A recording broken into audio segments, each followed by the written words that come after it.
Welcome to Sexy in Your 60s. I'm Deborah Citron. We're in season 2 now, and this season we're going deep on making friends in midlife, the real work of it, the joy of it, and why it matters more than most of us realize. Welcome back to part 2 of my 4-part friendship series with Ricki Radosh, happiness coach and host of Claim Your Happiness podcast. One of the tenderest versions of making friends in midlife is reaching back to the people from your past. In this piece, Ricki tells the story of a list she made in 2020, 30 names of people she wanted to find again, and what it finally took to make one of those reunions real. Listen for the moment an old friend tells her, all you have to do is pick a date. Here's Ricki.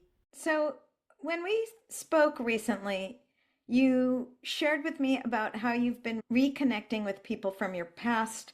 I think you said with a group leader from a program you were in 1997 and friends from college.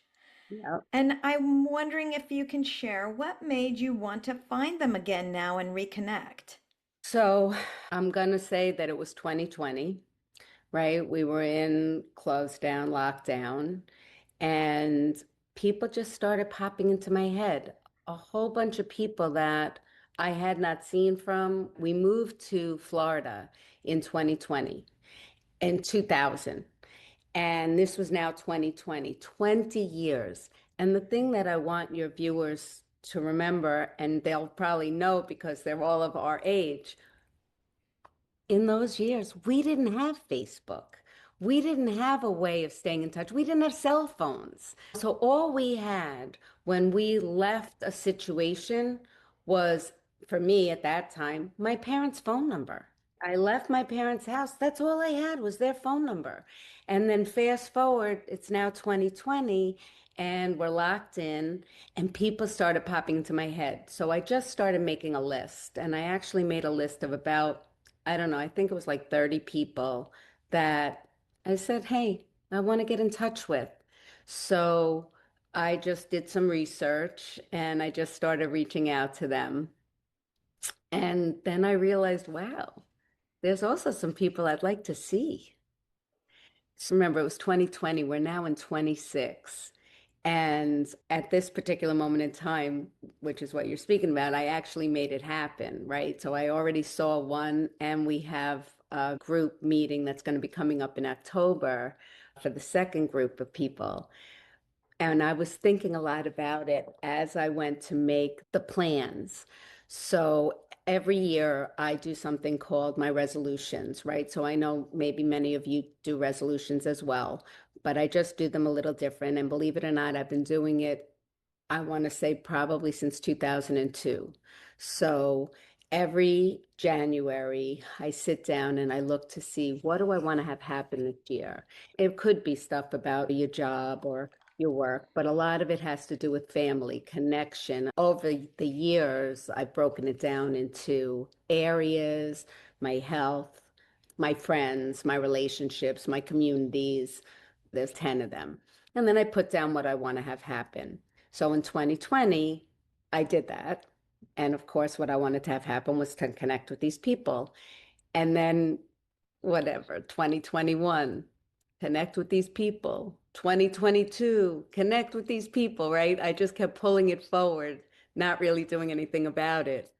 And every now and then I would shoot an email to the people, shoot a text, or one of them I saw on Facebook, and one of them I had the email.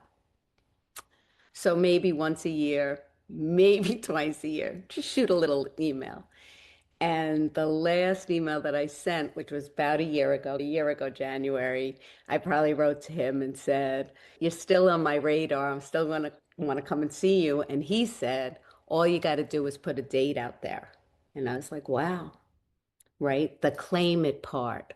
All I had to do was find a date. Now, does that mean finding a date is an easy thing? No, because I have a really busy life, right? It's not like I could just open up my calendar and say, this is the day I'm going to go. No, I had to be with it, look at it. But the statement was there. Can you see that? That was the statement. All I have to do is pick a date.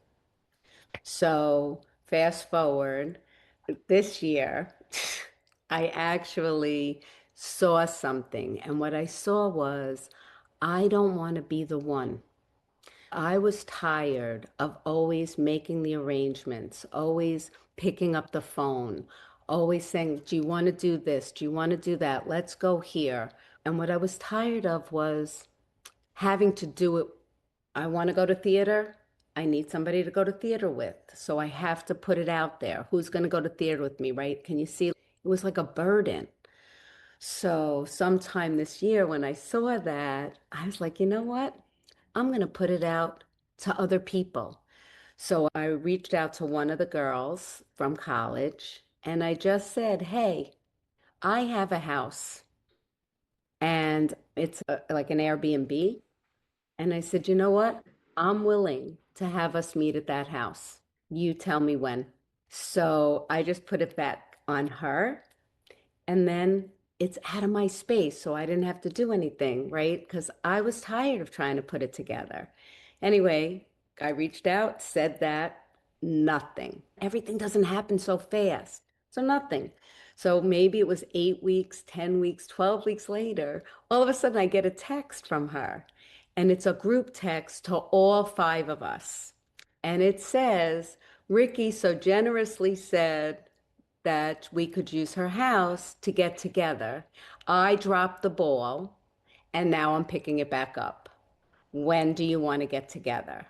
So I was like, great. I then went on to my web page, my where I see what dates were available, and I threw them out there. And I said, I'm so happy you reached out. Here are the dates the house is available. Let's pick one and do it. And do you know what? In 48 hours, we have a weekend that's coming up in October. So it was in that moment that I was like, huh, all Steve said I had to do was pick a date. So I was already coming up to, so he's in New Jersey. I was already going to Massachusetts and New York. So I called the people that I was visiting to say, would you want to do this with me? They said yes. I put the date out. He said yes. And off we went. And it was really something. I'm so happy because it felt like no time had passed, even though the last time I saw this man was 1997. Remember, I told you it was a course that I was in with him. He was the Mm-hmm. lead, and he had hanging on his wall this plaque that had my picture, his picture. Mm. People were in the course from 1997, and I say to him, "Wow, that's such a great thing. Who did that for you?" And he said, "Ricki, you did." I knew you were going to say that. No recollection of it, right? But it was such an important part of my life and such an important time. So it was really such a nice day. Did you And feel so proud of yourself after he told you that? not so much after he told me, I was already feeling proud. I was proud that I was there. You know what I mean? Like Mhm. that was the thing. And the other piece that came up for me, which I don't think I mentioned yet, was when I finally made the plan with him. I thought, oh, wow, a big weight's been lifted off of me, right? It felt like it was a weight holding me down to go and see him. But what I saw was no, it wasn't a weight. It was actually a dream, right? It's different when something is holding you down because maybe you don't want to do it or it's pressure, which I talk about a lot because I think that's what gets us stuck. Something happened with the friends and you want to fix it. So you need to make the call and you don't really want to make the call. And that could stick with you for 48, 72, 3 weeks, 4 weeks before you finally pick up the phone to make the call. That's what I thought this was, but this wasn't that. This was, I put a dream out there in 2020 and that dream was to reconnect with these people. I didn't know how it was going to happen, and I certainly didn't know when. But that's what I made happen, a Mm. dream, not a burden. Mhm. And that was a very big revelation for me because now I was able to start looking at the other dreams that I have. That sometimes I was thinking it felt like a burden. Do you know what I'm saying? But it's not a burden, it's a dream. So make that dream come true. A dream, not a burden. That's the reframe I want you to hold on to. The people from your past are often just one honest message away, and the only thing standing between you and them is usually a date on the calendar.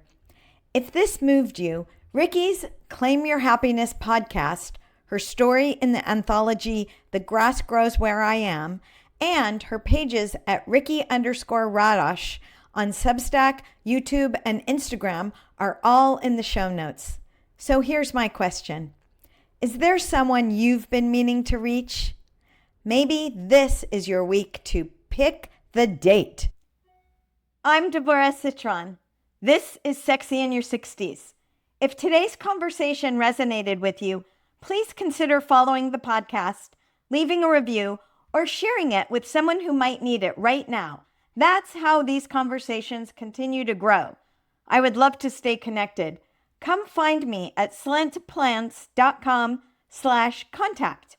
And if you're curious about the Sexy in Your 60s coaching experience, get on the wait list at sexyinyour60s.com. Until next time, take care of yourself, stay curious, and stay boldly, beautifully sexy exactly as you are.